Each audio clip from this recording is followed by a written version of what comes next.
ಶಿಗ್ಗಾವಿಯಲ್ಲಿ bank ಸಿಬ್ಬಂದಿಯಿಂದ ವಂಚನೆ ಆರೋಪ. TV, fridge, mobile ಕೊಡಿಸುವುದಾಗಿ ನಂಬಿಸಿ ಮೋಸ. ನಮಗೆ ಇಲ್ಲಿ IDFC ಒಳಗೆ ಒಬ್ಬ ಲೋನ್ ಮಾಡ್ತಿದ್ರು ಸರ್, ಲೋಕಲ್ ಸರ್. ಅವ್ರು ಫ್ರಾಡ್ ಮಾಡ್ಯಾರ ಸರ್.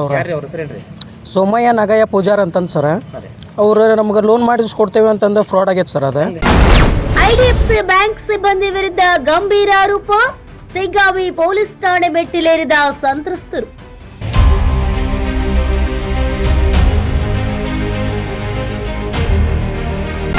ನೂರ 20ಕ್ಕೂ ಹೆಚ್ಚು ಜನರಿಗೆ ಪಂಗನಾಮ. ಸಾಲ ಕೊಡಿಸುವುದಾಗಿ ಹೇಳಿ OTP ದಾಖಲೆ ಪಡೆದ ಆರೋಪ. ಡಾಕ್ಯುಮೆಂಟ್ಸ್ ಅವನ್ನೆಲ್ಲ ನಮ್ಮ ಇಸ್ಕೊಂಡು ಲೋನ್ ತೊಗೊಂಡು ಹಿಂಗೆ ಫೋರ್ಜರಿ ಸಹಿ ಮಾಡಿ ನಮ್ಮ ಹೆಸರು ಮ್ಯಾಗ ಟಿವಿ ಫ್ರಿಡ್ಜ್ ತೊಗೊಂಡು ನಮಗೆ ಟಿವಿ ಫ್ರಿಡ್ಜು ಬಂದಿಲ್ಲ, ನಮಗೆ ಅಮೌಂಟು ಬಂದಿಲ್ಲ. ಸಾಲ ಕೊಡಿಸುವುದಾಗಿ ನಂಬಿಸಿ ಲಕ್ಷಾಂತರ ರೂಪಾಯಿ ವಂಚನೆ ಆರೋಪ. ತಾವು ಪಡೆಯದೇ ಇರೋ ಸಾಲಕ್ಕೆ ಬ್ಯಾಂಕ್ನಿಂದ ಕರೆ. ಕಂಪ್ಲೇಂಟ್ ಕೊಟ್ಟು ಮತ್ತೆ ಎದು ಫೋನ್ ಹಚ್ಚಿ ನಮಗೆ ಇಲ್ಲಿ ಬರಕ ಕಂಪ್ಲೇಂಟ್ ಕೊಟ್ಟಿದ್ದೀವಿ ಸರ್. ನಾನು ಏನ್ ಹೇಳ್ತೀನಿ, ನಿನ್ನೆ ನಾವು FIR ಮಾಡಕ್ ಹೋದ್ರ ನಿಮ್ಮ ಬ್ಯಾಂಕ್ ಸರ ಏನಾಗ್ತದೆ ಕ್ಲಿಯರ್ ಹೇಳ್ರಿ. ಸುಮ್ಮನೆ ನಮ್ಮ ತಾಳ್ಮೆ ಪರೀಕ್ಷೆ ಮಾಡಿದ್ರೆ ಮುಂದಿನ ಪರಿಣಾಮ ನೆಟ್ಟಿಗೆ ಇರುವುದಲ್ಲ. ಟಿವಿ ಬೇಕಾ, ಫ್ರಿಡ್ಜ್ ಬೇಕಾ, ಮೊಬೈಲ್ ಬೇಕಾ, ಲೋನ್ ಬೇಕಾ, ಹೀಗೆ ಹೇಳಿ ಗ್ರಾಹಕರ ವಿಶ್ವಾಸ ಗಳಿಸಿ ಅವರ ಮೊಬೈಲ್ನಿಂದ OTP ಪಡೆದು ದಾಖಲೆಗಳನ್ನ ಸಂಗ್ರಹಿಸಿ ಬಳಿಕ ಸಾಲವೇ ತೆಗೆದುಕೊಳ್ಳದವರ ಹೆಸರಿನಲ್ಲಿ ಹಣದ ವ್ಯವಹಾರ ನಡೆದಿತ್ತ. ಶಿಗ್ಗಾವಿಯ IDFC ಫಸ್ಟ್ ಬ್ಯಾಂಕ್ ಸಿಬ್ಬಂದಿಯೊಬ್ಬರ ವಿರುದ್ಧ ಕೇಳಿ ಬಂದಿರುವ ಈ ಆರೋಪ ಇದೀಗ ಭಾರಿ ಚರ್ಚೆಗೆ ಕಾರಣವಾಗಿದೆ. ಹೌದು, ಸವಣೂರು ತಾಲೂಕಿನ ಜಕ್ಕನಕಟ್ಟಿ ಗ್ರಾಮದ ಸೋಮಯ್ಯ ನಾಗಯ್ಯ ಪೂಜಾರಿ ಎಂಬಾತ ಬ್ಯಾಂಕ್ ಸಿಬ್ಬಂದಿಯಾಗಿ ಕೆಲಸ ಮಾಡುತ್ತಿದ್ದ ವೇಳೆ ಗ್ರಾಹಕರನ್ನ ನಂಬಿಸಿ ವಂಚಿಸಿದ್ದಾನೆ ಎಂದು ಆರೋಪಿಸಲಾಗಿದೆ. ಸುಮಾರು 120ಕ್ಕೂ ಹೆಚ್ಚು ಮಂದಿ ಈ ಮೋಸಕ್ಕೆ ಒಳಗಾಗಿದ್ದಾರೆ ಎಂದು ಆರೋಪಿಸಲಾಗಿದ್ದು, ಇದೀಗ ಸಂತ್ರಸ್ತರು ಶಿಗ್ಗಾವಿ ಪೊಲೀಸ್ ಠಾಣೆಯ ಮೆಟ್ಟಿಲೇರಿದ್ದಾರೆ. ಇನ್ನ ಆರೋಪದ ಪ್ರಕಾರ ಸೋಮಯ್ಯ ಪೂಜಾರ್ ತನ್ನ ಬಳಿ ಬರ್ತಾ ಇದ್ದ ಗ್ರಾಹಕರಿಗೆ ವಿವಿಧ ಎಲೆಕ್ಟ್ರಾನಿಕ್ ವಸ್ತುಗಳನ್ನ ಲೋನ್ ಮೂಲಕ ಕೊಡಿಸುವುದಾಗಿ ಹೇಳ್ತಿದ್ದ. ಬಳಿಕ ಶಿಗ್ಗಾವಿಯ ಕೆಲವು ಅಂಗಡಿಗಳಿಗೆ ಗ್ರಾಹಕರುಗಳನ್ನ ಕರೆದುಕೊಂಡು ಹೋಗಿ ಅವರ ದಾಖಲೆಗಳು ಹಾಗೂ ಮೊಬೈಲ್ನಿಂದ OTP ಪಡೆದುಕೊಳ್ತಿದ್ದ ಎನ್ನಲಾಗ್ತಿದೆ. ನಂತರ ನಿಮ್ಮ ಸಿವಿಲ್ ಸ್ಕೋರ್ ಹಾಳಾಗಿದೆ, ಈಗ ಲೋನ್ ಆಗೋದಿಲ್ಲ, ಮುಂದಿನ ಬಾರಿ ಆಗ್ತದೆ ಅಂತ ಹೇಳಿ ಗ್ರಾಹಕರನ್ನ ವಾಪಸ್ ಕಳಿಸ್ತಿದ್ದ ಎನ್ನಲಾಗ್ತಿದೆ. ಆದ್ರೆ ತಾವು ತೆಗೆದುಕೊಳ್ಳದ ಸಾಲಕ್ಕಾಗಿ ಬ್ಯಾಂಕಿನಿಂದ ಕರೆಗಳು ಬರಲು ಆರಂಭವಾದಾಗಲೇ ನೋಡಿ ವಂಚನೆ ನಡೆದಿರೋದು ಬೆಳಕಿಗೆ ಬಂದಿದೆ. ಅಂಗಡಿಕಾರರ ಜೊತೆಗೂಡಿ ಹಣ ಪಡೆದು ವಂಚನೆ ಮಾಡಲಾಗಿದೆ ಎಂಬ ಆರೋಪವೂ ಕೇಳಿಬರ್ತಿದೆ. ತಾವು ಪಡೆಯದ ಸಾಲವನ್ನ ಪಾವತಿಸುವಂತ ಬ್ಯಾಂಕ್ ಸಿಬ್ಬಂದಿಯಿಂದ ಕರೆ ಬರ್ತಾ ಇದ್ದು, ಈ ಬಗ್ಗೆ ಸಂತ್ರಸ್ತರು ತೀವ್ರ ಆತಂಕ ವ್ಯಕ್ತಪಡಿಸಿದ್ದಾರೆ.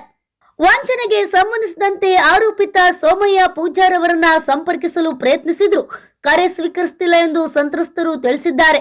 ಹೀಗಾಗಿ ನ್ಯಾಯ ಕೊಡಿಸುವಂತೆ ಶಿಗ್ಗಾವಿ ಪೊಲೀಸ್ ಠಾಣೆಗೆ ದೂರು ನೀಡಿದ್ದು, ಪೊಲೀಸರು ಪ್ರಕರಣದ ಕುರಿತು ಕ್ರಮ ಕೈಗೊಳ್ಳುವ ಪ್ರಕ್ರಿಯೆ ಆರಂಭಿಸಿದ್ದಾರೆ. ಇದು ಕೇವಲ ಒಬ್ಬ ಇಬ್ಬರ ಆರೋಪವಲ್ಲ, 120ಕ್ಕೂ ಹೆಚ್ಚು ಮಂದಿ ಇದೇ ರೀತಿಯ ವಂಚನೆಗೆ ಒಳಗಾಗಿದ್ದಾರೆ ಎನ್ನಲಾಗ್ತಿದೆ. ಪ್ರಕರಣದ ಮತ್ತಷ್ಟು ಗಂಭೀರ ಸ್ವರೂಪ ಪಡೆದುಕೊಳ್ಳುವ ಸಾಧ್ಯತೆ ಇದೆ. Bureau report, news pulse, Shiggavi. ಹೇಳ್ರಿ, ಏನು ಸಮಸ್ಯೆ ಏನಾಗೈತೆ ನಿಮ್ದು? ನಮಸ್ಕಾರ ಸರ್. ನಾವು ಎಂಪ್ಲಾಯ್ ಸರ್, ಇಲ್ಲಿ ದುನ್ಗುಲಿ ಹಂಗೆ ದುಡ್ಕೊಂತ ತಿಂತೇವೆ ಸರ್. ನಮಗೆ ಇಲ್ಲಿ IDFC ಒಳಗೆ ಒಬ್ಬ ಲೋನ್ ಮಾಡ್ತಿದ್ರು ಸರ್, ಲೋಕಲ್ ಸರ್. ಅವ್ರು ಫ್ರಾಡ್ ಮಾಡ್ಯಾರ ಸರ್. ಅವ್ರು ಸೋಮಯ್ಯ ನಾಗಯ್ಯ ಪೂಜಾರ್ ಅಂತಂದು ಸರ್. ಅವ್ರು ನಮ್ಗೆ ಲೋನ್ ಮಾಡಿಸ್ಕೊಡ್ತೇವೆ ಅಂತಂದು ಫ್ರಾಡ್ ಆಗೈತೆ ಸರ್. ಅದು ಹೆಂಗೆ ಫ್ರಾಡ್ ಆಗೈತೆ ರೀ? ಈಗ ನಮ್ದು ಒಂದು ಹಳೆ ಫೋನ್ ತೊಗೊಂಡಿದ್ದೀವಿ ಸರ್. ನಾವು ಹಳೆ ಫೋನ್ ತೊಗೊಂಡಿದ್ರ ಮ್ಯಾಗ ಅದನ್ನು ನಾವು EMI ಅದನ್ನು ಪೂರ್ತಿ ಕ್ಲಿಯರ್ ಮಾಡಿ NOC ತೊಗೋಬೇಕಂತಂದು ಅವ್ರ ಕಡೆ ಹೋಗಿದ್ದೀವಿ ರೀ. NOC ತೊಗೋಬೇಕಂತಂದು ಹೋದಾಗ ಅವರೆಲ್ಲ ಡಾಕ್ಯುಮೆಂಟ್ಸ್ ಅವನ್ನೆಲ್ಲ ನಮ್ಮ ಇಸ್ಕೊಂಡು ಲೋನ್ ತೊಗೊಂಡು ಹಿಂಗೆ ಫೋರ್ಜರಿ ಸಹಿ ಮಾಡಿ ನಮ್ಮ ಹೆಸರು ಮ್ಯಾಗ ಟಿವಿ ಫ್ರಿಡ್ಜ್ ತೊಗೊಂಡು ನಮಗೆ ಟಿವಿ ಫ್ರಿಡ್ಜು ಬಂದಿಲ್ಲ, ನಮಗೆ ಅಮೌಂಟು ಬಂದಿಲ್ಲ, ನಮಗೆ ಅವು ಹಿಂಗೆ ಫ್ರಾಡ್ ಮಾಡ್ಯಾರ ಸರ್. ಅವನ್ನ ನಿಮಗೆ ಯಾವಾಗ ಗೊತ್ತಾಗೈತೆ ರೀ ಅದು ಫ್ರಾಡ್ ಮಾಡ್ಯಾರ ಅಂತ? ಸರ್ ಅವು ನಮ್ಗೆ ಈಗ 2 ತಿಂಗಳ ಮ್ಯಾಗ ನಮ್ಗೆ ಗೊತ್ತಾಗೈತೆ ಸರ್. ಅದು ಒಂದು ಕಂಪ್ನಿಯಿಂದ ನಮ್ಗೊಂದು ಕಾಲು ಬಂದಿಲ್ಲ, ಒಂದು ಮೆಸೇಜು ಬಂದಿಲ್ಲ ಸರ್. ಅವು ಈಗ 2 ತಿಂಗಳಾಗಿಂದ ಅವು ಕಾಲ್ ಬರೋ ಅಂಥವು, ಯಾಕೆ ಬರೋ ಅಂಥವು, ಏನು ಬರೋ ಅಂಥವು ಅಂತಂದು ಕೇಳಿದ್ರೆ ನಮ್ಗೆ ಅದು IDFC ಬ್ಯಾಂಕ್ನವ್ರಿಗೂ ಕೇಳಿದ್ರೆ ಹಿಂಗೆ ನಿಮ್ಮ ಲೋನ್ ಮ್ಯಾಗ ನಿಮ್ದು ID ಮ್ಯಾಗ ಹಿಂಗೆ ಸಿವಿಲ್ ಸ್ಕೋರ್ ಮ್ಯಾಗಿಂದ ಹಿಂಗೆ ನೋಡಿ ಫ್ರಾಡ್ ಆಗೈತೆ ರೀ, ಇದ್ರ ಮ್ಯಾಗ ಲೋನ್ ಅದಾವು ಇಷ್ಟು ನನ್ನ ಮ್ಯಾಗ 5 ಲೋನ್ ತೆಗ್ಸ್ಯಾರ ಅವ್ರು. ವಾಷಿಂಗ್ ಮಿಷಿನ್, TV ಫ್ರಿಡ್ಜಿನ ಮ್ಯಾಗ ಲೋನ್ ತೆಗಿಸಿ ಅಮೌಂಟ್ ತೊಗೊಂಡು ಇದ್ರಾಗ ಅಂಗಡಿಯವರು ಶಾಮೀಲ್ ಅದಾರ, ಅವನು ಶಾಮೀಲ್ ಅದಾನ. ಇದ್ರಾಗ ನಾವು ಅಮೌಂಟು ತಿಂದಿಲ್ಲ, ನಮ್ಮ ಪ್ರಾಡಕ್ಟು ಬಂದಿಲ್ಲ. ಈಗ ನಮ್ಗೆ ಗ್ರಾಹಕರಿಗೆ ಹಿಂಗೆ ಮೋಸ ಆಗೈತೆ ಸರ್ ಇದು. ಈಗ ಅವ್ರೆಲ್ಲದಾರ್ರಿ ಸರ್ ಅವ್ರು ಏನಂತಂತಂದ್ರೆ ಈಗ 1 ತಿಂಗಳಾಯ್ತು ಸರ್ ಅವ್ರನ್ನ ಹುಡುಕ್ಯಾಡ ಅಂತ 1 ತಿಂಗಳಾಯ್ತು ಸರ್. ಅವ್ರು ಕಟ್ಟಿಲ್ಲ ಸರ್ ಅದನ್ನ. ಅವ್ರು ಮೋಸ ಮಾಡಿ ಫ್ರಾಡ್ ಮಾಡಿ ಹೋಗ್ಯಾರ ಸರ್ ಅವರು. ಬ್ಯಾಂಕಿನ ಸಿಬ್ಬಂದಿ ಏನಂತಾರೆ ಅವರು? ಬ್ಯಾಂಕಿನ ಸಿಬ್ಬಂದಿ ಅವ್ರಿಗೆ ಹೋಗಿದ್ದು ಕೇಳಿದ್ರೆ ಅವ್ರು ಅವ್ರು ನಮ್ಗೇನು ಸಂಬಂಧ ಇಲ್ಲ ರೀ, ಅವರು ನೀವು ಅವರು ತೊಗೊಂಡಿರಿ ಅದನ್ನು ನೀವು ಕ್ಲಿಯರ್ ಮಾಡ್ಕೊರಿ, ನಮಗೇನು ಸಂಬಂಧ ಇಲ್ಲ ಅದಂತಂದು ಹಿಂಗೆ ಹೇಳಿ ಕಳಿಸ್ಯಾರ ಸರ್. ಹಿಂಗೆ ಮತ್ತೆ ಹಿಂಗೆ ಮೋಸ ಆದ್ರೆ ನಾವು ಗ್ರಾಹಕರು ನಾವು ಯಾರನ್ನ ಅಂತಂದು ಕೇಳ್ಬೇಕು ಸರ್. ಮುಂದೆ ಏನು ಮಾಡ್ಕೊಂತೀರಿ? ಈಗ ನಾವು ಪೊಲೀಸ್ ಸ್ಟೇಷನಿಗೆ ಬಂದವು ಸರ್, ಶಿಗ್ಗಾಂವ್ ಪೊಲೀಸ್ ಸ್ಟೇಷನ್ಗೆ ಕಂಪ್ಲೇಂಟ್ ಕೊಡ್ಬೇಕಂತಂದು ಬಂದವು ಸರ್ ಅವ್ರ ಮ್ಯಾಗ. ನಮಸ್ತೆ ಸರ ನೋಡ್ರಿ ನೀವು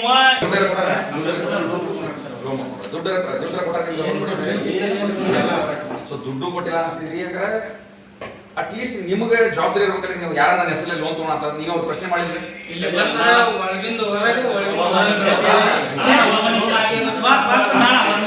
ಏನ್ ಹೇಳಿ ಸರ್ ಇನ್ನೊಂದ್ಸಲ ಹೇಳಿ. ಈಗ ನಿಮ್ಗೆ ದುಡ್ಡು ನಿಮ್ಮ ಹೆಸರಲ್ಲಿ ಅವ್ರು ತಗೋಣ ಅಂತಂದ್ರೆ ನೀವು ಕೇಳಬೇಕಿತ್ತಂದ್ರೆ ಈಗ ನಾನು ಬ್ಯಾಂಕ್ ಅಂತ ನೀವು ಬ್ಯಾಂಕ್ ಒಬ್ಬರು ಎಂಪ್ಲಾಯ್ ನಿಮ್ಮ ಮೇಲೆ ನಂಬಿಕೆ ಇಡ್ದಾನೆ ಹೊರಗ ಮೇಲೆ ಬೀದಿ ಮೇಲೆ ಅಡ್ಡಾಡ್ರ ಮೇಲೆ ನಂಬಿಕೆ ಇಡ್ಬೇಕ ನಮ್ಮ ಮತ್ತೀಗ ಅಂದ್ರೆ ಅವ್ನು ಬೀದಿಯಾಗ ಇಟ್ಕೊಂಡು ವ್ಯಾಪಾರ ಮಾಡ್ತಾನಂದ್ರೆ ಬ್ಯಾಂಕ್ ಅವ್ನು ಇಟ್ಟಿರ್ತಲ್ಲ ಬೀದಿಯಾಗ ಕುತ್ಕೊಂಡು ವ್ಯಾಪಾರ ಬ್ಯಾಂಕ್ ನಾಲ್ಕು ನನ್ನ ಮಕ್ಕಳನ್ನ ನೀವ್ಯಾಕೆ ಎಂಪ್ಲಾಯ್ ಮಾಡ್ಕೊಂತೀರಿ? ನೀವು ನಾಲ್ಕು ಅಂತ ಅನ್ನೋದಾದ್ರಿ ಈ ಹಂಗಾರೆ ಈಗ ಲೋನ್ ತಗೊಂಡಿದ್ದಲ್ಲ ಅವ್ರ ಮ್ಯಾಗ ನಿಮ್ಮ ಅವ್ರಿಗೆ ಜವಾಬ್ದಾರಿ ಒಬ್ಬ ಮಾಡೋ ತಪ್ಪು ಮಲ್ಲಿ ಎರಡು ಕೈ ಚಪ್ಪಲಾಕೈತ್ರಿ, ಎರಡು ಕೈ ಈ ಚಪ್ಪಲಾಕೈತಿ. ಚಪಾತಿ ಈ ಚಿಟ್ಕಿ ಇಂಥವ್ ನಾನು ಬಾಳ್ ನೋಡೇನ್ರಿ. ಏನ ನಿನ್ನಿಂದ ಈ ರೀತಿ ಮಾತಾಡಿದ್ರೆ ನಾ ಮಾತಾಡಂಗಿಲ್ಲ. ಕಂಪ್ಲೇಂಟ್ ಕೊಟ್ಟು ಮತ್ತೆ ಎದಕ್ಕೆ ಫೋನ್ ಹಚ್ಚಿ ನಮಗಿಲ್ಲ ಬರಕ ಕಂಪ್ಲೇಂಟ್ ಕೊಟ್ಟಿದ್ದೀವಿ ಸರ್. ನಾನು ಏನ್ ಹೇಳ್ತೀನಿ, ನಿನ್ನೆ ನಾವು ವ್ಯವಹಾರ ಮಾಡಕ್ ಹೋದ್ರ ನಿಮ್ಮ ಬ್ಯಾಂಕ್ ಸರ ಏನಾಗ್ತದೆ ಕ್ಲಿಯರ್ ಹೇಳ್ರಿ. ಸುಮ್ಮನೆ ನಮ್ಮ ತಾಳ್ಮೆ ಪರೀಕ್ಷೆ ಮಾಡಿದ್ರೆ ಮುಂದಿನ ಪರಿಣಾಮ ನೆಟ್ಟಿಗೆ ಇರುವುದಲ್ಲ. ನಾನು ಮತ್ತೆ ಏನ್ ಮಾಡ್ತೀನಿ ಅಂತ ನೋಡ್ಬೇಕಾದ್ರೆ ಚಾಲೆಂಜ್ ಮಾಡಿ ನಾಟಕ ಮಾಡಕ್ ಹೋಗ್ಬೇಡಿ. ನೀವೆಲ್ಲ ಕುಡ್ಕೊಂಡಿಲ್ಲ ಚಾಲೆಂಜ್ ಮಾಡಂಗಿಲ್ರಿ. ಬಾಳ ಮರ್ಯಾದೆ ಕೊಟ್ಟು ಮಾತಾಡತ್ತೀನಿ ನೋಡ್ರಿ ನಾನು ತಾಳ್ಮೆ ಪರೀಕ್ಷೆ ಮಾಡಬೇಡ್ರಿ. ನಾನು ಒಂದ ಮಾತು ಹೇಳತ್ತೀನಿ ನಿಮ್ಗೆ, ಸರಿಯಲ್ಲ ನೀವು ಮಾತಾಡೋದು ಸರಿಯಲ್ಲ. ಸರಿಯಲ್ಲ ನೀವು ಸರಿಯಿಲ್ಲ. ಮೊದಲು ಬ್ಯಾಂಕ್ ನಡ್ಸಕ್ ನೀವು ಸರಿಯಲ್ಲ.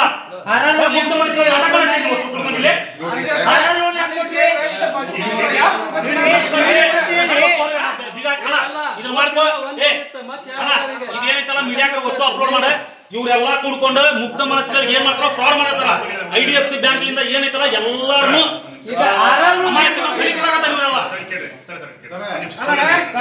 ऐसा हुआ सर, मुझे सोमया नागया पुजार लोन कराता हूँ बोल को मोबाइल दुकान में लेके जाके फोटो काट के मेरे नाम से 6 लोन काट के धोखा दिया सर मेरे को. ನಿಮ್ಗೆ ಹೆಂಗೆ ಪರಿಚಯ ಅವನು? परिचय इल्री नम्गे गोर्तिल्री अदे परिचय. वो एक आदमी बोला था ये लोन कराता बोल को मेरे को लेके जाको ऐसा बोल के मेरे फोटो काट के मोबाइल दुकान में टीवी दिलाता हूँ बोल के लोन करा के मेरे को धोखा दे के 6 लोन काट के लेके गया. IDFC बैंक में जाके मैं पूछने में वो क्या मैनेजर बोलता है कि मेरे को मालूम नहीं, तो पुलिस स्टेशन जाके कंप्लेंट करिएगा करके बोलता है. हाँ ये खरीदी नहीं, कुछ भी नहीं लिया सर, मेरे कुछ भी दिया नहीं हो. मेरे को अभी 2 महीने से हो गया. IDFC बैंक वाले कॉल करके मेरे को बहुत टार्चर कर रहे हैं सर. और कंत याद 6 कंत है तेरे नाम से 18,000 चिल्लर महीना भरने का बोल रहा है. मैं राबनी का 500-600 रुपये 18,000 चिल्लर मैं किधर से भरूँ बोल के गया था मैनेजर के पास. मैनेजर कोई लोड नहीं लिया सर. नहीं लेने से हमें पुलिस स्टेशन को यहीं सीख गए.